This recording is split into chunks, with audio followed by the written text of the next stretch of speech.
Ettumanoor seat ലഭിക്കുമെന്ന പ്രതീക്ഷയിൽ കോൺഗ്രസ് നേതാവ് ജോസഫ് വാഴക്കൻ തയ്യാറാക്കിയ 1 ലക്ഷത്തോളം പോസ്റ്ററും 2500ഓളം ഫ്ലെക്സ് ബോർഡുകളും വെറുതെയായി. സ്ഥാനാർത്ഥിയെ പ്രഖ്യാപിച്ചാൽ ഉടൻ തന്നെ മണ്ഡലത്തിൽ കളം നിറയുന്നതിന് വേണ്ടിയായിരുന്നു ഫ്ലക്സും പോസ്റ്ററും ഒക്കെ നേരത്തെ തയ്യാറാക്കിയത്.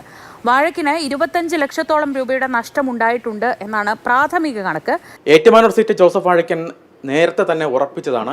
കേരളത്തിൽ നിന്ന് കേന്ദ്രത്തിലേക്ക് അയച്ച പട്ടികയിൽ പോലും ഏറ്റുമാനൂർ മണ്ഡലത്തിൽ ഒറ്റ പേര് മാത്രമേ ഉണ്ടായിരുന്നുള്ളൂ, അത് ജോസഫ് വാഴക്കിൻ്റെ പേരാണ്. അങ്ങനെ തെരഞ്ഞെടുപ്പിൻ്റെ ആദ്യ ഘട്ടത്തിൽ ചെയ്യേണ്ട കാര്യങ്ങളൊക്കെ തന്നെ ജോസഫ് വാഴക്കിന് മണ്ഡലത്തിൽ പൂർത്തിയാക്കിയിട്ടുണ്ടായിരുന്നു. എന്നാൽ അവസാന ഘട്ടത്തിലാണ് വാഴക്കിൻ്റെ പേര് വെട്ടിമാറ്റി അവിടെ DCC പ്രസിഡന്റ് നാട്ടകം സുരേഷിനെ ഹൈക്കമാൻഡ് നിയോഗിക്കുന്നത്. എന്തായാലും അത്തരത്തിലൊരു തീരുമാനം ജോസഫ് വാഴക്കിനെ സംബന്ധിച്ച് വലിയ രീതിയിലുള്ള സാമ്പത്തിക നഷ്ടമാണ് ഉണ്ടാക്കിയിരിക്കുന്നത്. ഞാനിപ്പോൾ നിൽക്കുന്ന ഈ മുറിയിൽ മാത്രം ഏകദേശം 1 ലക്ഷത്തോളം പോസ്റ്ററാണ്, ജോസഫ് വാഴക്കിൻ്റെ പോസ്റ്ററാണ് ഇവിടെ ഇപ്പോൾ കെട്ടിക്കിടക്കുന്നത്. ഇതെന്ത് ചെയ്യണമെന്ന് ഇനി ഇവിടെ ഉള്ളവർക്ക് പോലും അറിയില്ല.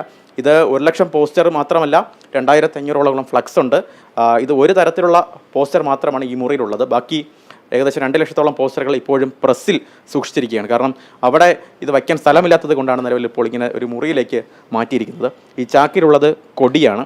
അങ്ങനെ തെരഞ്ഞെടുപ്പ് പ്രവർത്തനങ്ങൾക്ക് വേണ്ട പ്രചാരണ സാമഗ്രികളൊക്കെ തന്നെ ഏകദേശം 25 ലക്ഷം രൂപ മുടക്കി ഉള്ള സാധന സാമഗ്രികളൊക്കെയാണ് ഇത്തരത്തിൽ എന്ത് ചെയ്യണമെന്നറിയാതെ ഇവിടെ ഇനിയിപ്പോൾ ഇരിക്കുന്നത്. നമുക്കിപ്പം പ്രാദേശിക കോൺഗ്രസ് നേതാക്കൾ കൂടി ചേരുന്നുണ്ട്. എന്തെങ്കിലും തരത്തിൽ ഉറപ്പ് കിട്ടിയിട്ടാണോ വാഴക്കിന് ഇത്തരത്തിൽ ചെയ്തത്? അദ്ദേഹത്തോട് പാർട്ടി മുന്നോട്ട് പോകണം പറഞ്ഞതുകൊണ്ടാണ് അദ്ദേഹം ഇത്രയും കാര്യങ്ങളൊക്കെ ചെയ്തിട്ടുള്ളത്. അത് തെരഞ്ഞെടുപ്പിൻ്റെ ഒരു ആദ്യഘട്ടം എന്ന നിലയ്ക്ക് അതിനുള്ള ഫ്ലക്സ്, പോസ്റ്റർ, കൊടികളെ പിന്നെ ഫസ്റ്റ് കൊടുക്കാനുള്ള അഭ്യർത്ഥന, അത് 1 ലക്ഷത്തോളം എല്ലാ വീടുകളിലും കൊടുക്കുന്ന അഭ്യർത്ഥനയുണ്ട്. അതെല്ലാം കാര്യങ്ങളൊക്കെ ചെയ്തിട്ടുണ്ട്. തെരഞ്ഞെടുപ്പിൻ്റെ ആദ്യ പ്രവർത്തനം നടത്തിയാണ്. പക്ഷേ എന്തോ കേന്ദ്രത്തിൽ നിന്ന് ഒരു വന്നപ്പോഴത്തേനും അദ്ദേഹത്തോട് മാറാൻ പറഞ്ഞു. അദ്ദേഹം മാറി. സാമ്പത്തിക നഷ്ടമുണ്ട്. സാമ്പത്തിക നഷ്ടം ഉണ്ടായിട്ടുണ്ട്. സാമ്പത്തിക നഷ്ടം ഒരു ആദ്യഘട്ടം എന്നുള്ള നിലയ്ക്ക് ഒരു സ്ഥാനാർത്ഥി എന്ന് പറഞ്ഞാൽ അത് ഇറങ്ങുമ്പോൾ ഒരു ഫസ്റ്റ് ഇംപ്രഷൻ എന്ന് പറഞ്ഞ പോലെ അവിടെ എല്ലാ കാര്യങ്ങളും വേണമല്ലോ. പ്രത്യേകിച്ച് ഒരു സിറ്റിംഗ് മന്ത്രിയോടാണ് മത്സരിക്കുന്നത്. അപ്പം അവിടെ മുഴുവൻ നിറഞ്ഞു നിൽക്കുകയാണ്. അതാണ്. അപ്പോൾ അതിനുള്ള ഒരു 60 നഷ്ടം ഉണ്ടായിട്ടുണ്ടെന്ന് തോന്നുന്നു. 25 ലക്ഷം രൂപ ഇപ്പോൾ ഓൾറെഡി നഷ്ടം വരും, ഏറ്റവും കുറഞ്ഞത്. പോസ്റ്ററിലൊന്നും പേരില്ലല്ലോ, മണ്ഡലത്തിൻ്റെ പേര്. മത്സരിക്കുന്ന ഒരു മണ്ഡലത്തിൽ നമ്മൾ പേര് വെക്കാറില്ലായിരുന്നു. UDF സ്ഥാനാർത്ഥി എന്നാണ് വെക്കാറുള്ളത്.